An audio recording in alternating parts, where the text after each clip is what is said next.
दूर किसी जंगल में कालू कौवा और चिड़िया साथ साथ ही रहते थे। चिड़िया हर काम बहुत जिम्मेदारी से करती, लेकिन कौवा हर समय मुफ्त का माल ही ढूंढता रहता। उसकी हर समय यही कोशिश होती, काम करे कोई और खाए वो। फिर एक दिन कौवा चिड़िया के पास आता है। चिड़िया रानी, कैसे हो? क्या हो रहा है? मैं तो ठीक हूँ, तुम सुनाओ, तुम क्या कर रहे हो और कैसे आना हुआ आज सवेरे सवेरे मेरी तरफ? मैं ऐसे ही बैठा हुआ था, जी में एक बहुत अच्छा प्लान आया। मैंने सोचा क्यों ना अपने पड़ोसन से ही शेयर करूं। जी जी कौवा भैया, क्या प्लान लेकर आए हो? देखो चिड़िया, ये दाना खा खा कर मेरा तो जी अकता गया है। रोज दाना, कभी तो कुछ नया होना चाहिए ना। मैंने सोचा जंगल का जो खाली मैदान है वहाँ कोई सबसे खास करनी चाहिए। हाँ, जैसे तुम्हारे पूर्वजों ने पहले की थी, हमारे पूर्वजों के साथ मिलकर। नहीं नहीं चिड़िया रानी, वो तो सब झूठ है। अब हमें ठीक से अंदाजा है, काम करना ही पड़ता है। कुछ किए बगैर तो कुछ मिलने वाला नहीं। मेरा विश्वास करो, मैं तुम्हारे साथ बराबर काम करूंगा और हिस्सा भी बराबर लूंगा। अगर तुम सच में काम कर लोगे तो मुझे कोई एतराज नहीं, लेकिन कास्ट क्या करना होगा? बस यही तो मुझे समझ नहीं आ रही थी। तुम ही बताओ क्या करें। हम ऐसा करते हैं, मेरे पास 2 आलू पड़े हैं। मेरी नैनो लाई थी, मैं तो आज इन्हें खाने वाली थी, लेकिन अगर तुम चाहो तो हम इन्हें बो लेते हैं। वैसे तो इन आलू से तो एक दिन का ही भोजन मिलेगा, लेकिन अगर हम इसे बो देंगे तो बहुत सारे आलू बन जाएंगे, और ऐसे जब हम दाना खा खा कर उगता जाएंगे तो टेस्ट चेंज कर लिया करेंगे। वाह चिड़िया दीदी, मैं दाद देता हूँ तुम्हारी सोच को, ये ठीक है। और वो दोनों आलू का बीज लेकर नदी के पास चले जाते हैं।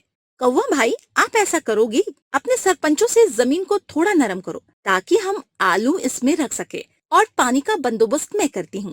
और फिर कौवा अपने पंजों से जमीन खोदने लग जाता है। जल्दी वो दोनों आलू जमीन में दबाकर वापस चले जाते हैं। अगले दिन कौवा फिर से चिड़िया के पास जाता है।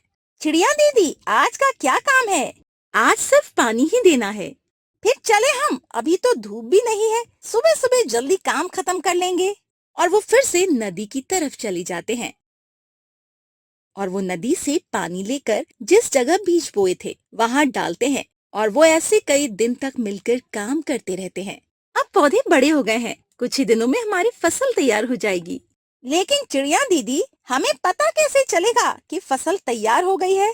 जब इन पौधों के पत्ते थोड़ा सूखने लगेंगे तो इसका मतलब होगा कि हमारे आलू की फसल तैयार है। और फिर कौवा अपने घर चला जाता है। फिर ऐसे ही कुछ दिन गुजर जाते हैं। फिर एक शाम कौवा बैठा हुआ था कि उसे बहुत भूख सता रही थी। बहुत मजे के होंगे ताजे ताजे आलू, ये सोचकर कौवे के मुंह में पानी आने लगा।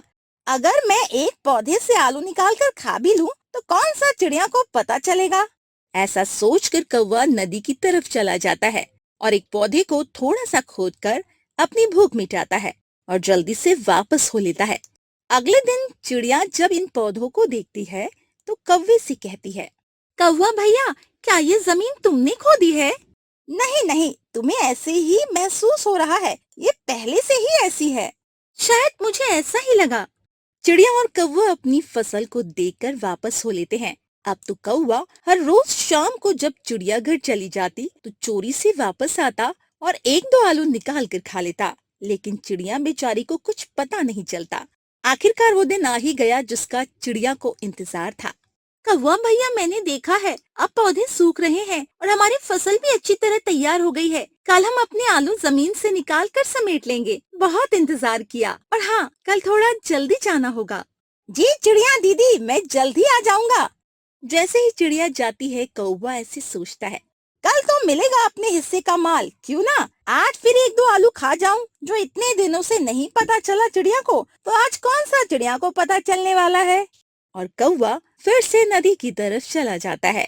चिड़िया बहन, बहुत दिनों से मैं देख रही हूँ तुम नदी की तरफ रोज सवेरे सवेरे क्या करने जाती हो। तोता भैया, मेरे पास 2 आलू थे, मैं और कौवा भैया ने मिलकर बोए हुए हैं, बस कल तैयार हो जाएंगे। बस इसी काम में रोज नदी की तरफ जाती हूँ मैं।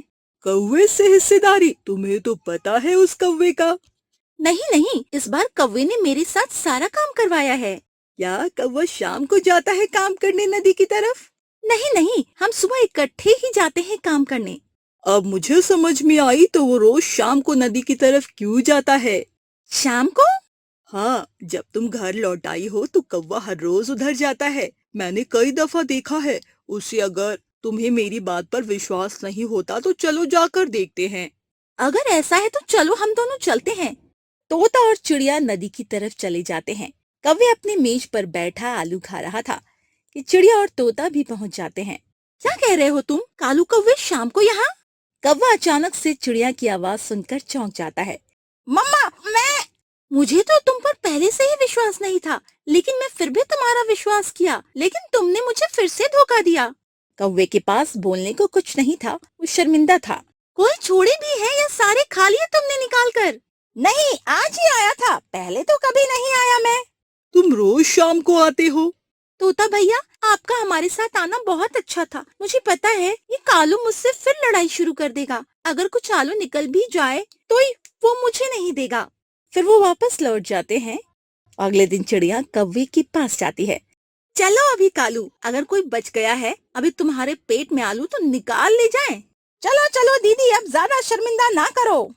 फिर तोता भी आ जाता है और वो तीनों नदी की तरफ चले जाते हैं। नदी पर जाकर चिड़िया खुदाई शुरू करती है, लेकिन सारे पौधे उखाड़ने के बाद वहाँ उसे कुछ भी नहीं निकलता। चिड़िया बहुत नाराज हो जाती है। कालू कौवा, ये आखिरी बार था जब मैं तुम पर विश्वास किया। फिर कभी भी मेरी तरफ ना आना। वो तो भला हो तोते का जिसने मुझे बता दिया, वरना तुमने तो मुझे पागल ही बना दिया था। और कौवा थोड़ा शर्मिंदा होते हुए वहाँ से उड़ जाता है। चिड़िया बेचारी बहुत गरीब थी। उसका एक बच्चा था। उस चिड़िया का पति मर चुका था और वो अपने बच्चे को अकेले ही पाल रही थी। अपना घर चलाने के लिए वो अपने जंगल की मंडी में फलों का ठेला लगा लेती है। वो बहुत ताजा और अच्छा फल बेचा करती थी। सस्ता माल, रंग बिरंगे मीठे मीठे फल ले जाओ सब पक्षी मीठे मीठे फल ले जाओ। चिड़िया, ये सेब कितने में लगाए हो? 80 रुपए किलो। और अंगूर? 50 रुपए किलो। और अमरूद? कौवी जी, अमरूद 40 रुपए किलो है। आप बताएं, आप कौन सा फल लेना चाहती हैं? मम्मा, मुझे सिंटू ने मारा। बेटा, मैंने आपको कितनी बार समझाया है कि लड़ाई ना किया करो, फिर भी आप लड़ने लग जाते हो। कल से मैं तुम्हें खेलने के लिए नहीं जाने दूंगी। अगर ज्यादा चोट लग गई तो बताओ मैं क्या करूंगी? चिड़िया अपने बेटी की बात सुन रही थी और उसे चुप करवा रही थी, और कौवी मौके का फायदा उठाकर चोरी फल उठा उठा कर अपने थैले में डाल रही थी। हाँ तो कौवी बहन, कौन सा फल डालूं? माफ करना, बच्चे को चुप करवाने में थोड़ी देर लग गई। चिड़िया, तुम तो बहुत महंगे फ्रूट बेच रही हो। मेरे पास इतने रुपए तो है ही नहीं। फल खाने का तो जमाना ही नहीं रहा। हम रूखा सूखा दाना खाकर ही गुजारा कर लेंगे। और कौवी अपना थैला उठाकर तुरंत वहाँ से भाग जाती है। शाम को चिड़िया जो फल बेचकर हिसाब करती है तो आज उसे कम मुनाफा बच रहा था। आज मुझे फल बेचकर कम पैसे क्यों बचे? शायद मुझसे हिसाब में गलती हो गई होगी। कालू जी, ये लो फल खाओ, और हाँ, कल मुझे फल लाने के लिए ज्यादा पैसा देना, महंगाई बहुत ज्यादा हो गई है। ठीक गौरी जी, कल से ज्यादा पैसा ले जाया करना, लेकिन फल ऐसे ही ताजा ताजा होना चाहिए। कालू जी, आप चिंता ना करें, कल को इससे भी अच्छा फल लेकर आऊंगी। अब तो मैं पैसे जमा करके अपने लिए सोने का हार लूंगी और फल हर रोज चुरा कर लाया करूंगी। अगले दिन कौवी फिर से मंडी में जाती है। कौवी बहन, आज कुछ खरीदेंगी कि आज भी सिर्फ कीमतें ही पूछकर चली जाएंगी? नहीं नहीं, आज तो कुछ लेकर ही जाऊंगी। फिर वहाँ कबूतर फल खरीदने आ जाता है। चिड़िया बहन, ये आम कितने रुपए किलो है? कबूतर भैया, 40 रुपए किलो जो मीठे और रसीले हैं, मेरे आम। अच्छा, तो फिर 1 किलो आम दे दो। चिड़िया कबूतर को आम दे रही थी कि कौवी चुपके से फल को अपने थैले में डाल लेती है। कौवी जी, जल्दी बताएं, आप कौन सा फल खरीदेंगी? चिड़िया, मैंने फिर से अपना इरादा बदल लिया है। इतना महंगा फ्रूट लेने से बेहतर है हम ना ही खाए फल। और फिर कौवी जल्दी से वहाँ से उड़ जाती है। बड़ी अजीब है ये कौवी भी, आती रोज है और खाली पंखे वापस चली जाती है। शाम को हिसाब करने पर चिड़िया के पैसे फिर से कम पड़ रहे थे। ये क्या हो गया है? कल भी पैसे कम पड़ गए थे और आज भी? चिड़िया के विचार में कौवी आती है। मुझे लगता है ये कौवी हर रोज मुझे चूना लगा कर जाती है, इसीलिए मेरे पैसे कम पड़ते हैं। मैं कल उस कौवी पर गौर करूंगी और उसके लिए मुझे चील दीदी की मदद लेनी होगी। अगले दिन सुबह चिड़िया जल्दी से मंडी में पहुंचती है और चील को, जिसका ठेला भी चिड़िया के साथ ही था, सारी बात बताती है। चिड़िया, तुम बहुत सीधी और मासूम हो। वह कवि तो बहुत शैतान है, लेकिन आओ जाने दो तुम उस कवि को। देखना क्या हालत करती हूँ मैं।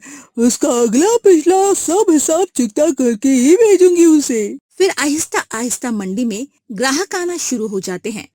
थोड़ी देर बाद कौवी भी अपना थैला उठाकर आ जाती है और चिड़िया के ठेले के पास आकर खड़ी हो जाती है। चील की नजर भी कौवी पर ही थी। चिड़िया, आज भी फल कुछ सस्ता हुआ कि नहीं? आज तो मैं आपके लिए बहुत सस्ता सस्ता फल लेकर आई हूँ। फिर वहाँ तोता आ जाता है। चिड़िया, मेरे लिए 1 किलो अमरूद दे दे, मेरे घर मेहमान आ रहे हैं। चिड़िया तोते को अमरूद देने लग जाती है और कौवी फिर से अपने थैले में फल डालना शुरू करती है। फिर अपना थैला फलों से भर लेती है। चिड़िया, अगर आज फल सकता है तो मैं जरा घर में पैसे ले आऊं। कौवी जैसे ही पीछे मुड़ती है तो पीछे तो चील खड़ी थी। रुको रुको, जरा ये थैला तो चेक करवाती जाओ। चील कौवी का थैला फाड़ देती है, जिसमें से ताजा ताजा फल नीचे गिर पड़ते हैं। चील पहले तो कौवी की खूब पढ़ाई करती है और फिर कहती है, बताओ जरा इसके पति को, जरा इसके करतूत तो दिखाओ। कालू कौवा भी वहाँ पर आ जाता है। तुम तो मुझे हर रोज फल खाने के लिए इतने ज्यादा पैसे लाती थी और फल तुम चोरी करके ले जाती थी। तुमने तो किसी से भी नजरें मिलाने के लायक नहीं छोड़ा मुझे। आखिर ऐसा क्यों करती थी तुम? कालू जी, मैं पैसे जोड़कर अपने लिए सोने का हार लेना चाहती थी। हार तो अब मैं तुम्हें पहना कर भेजूंगी, वो भी हीरो का, और गले से भी कभी उतारना ना उसे। ऐसा कहकर चील कौवी की और ज्यादा पिटाई करती है और कौवी को उसकी चोरी की सजा मिल जाती है।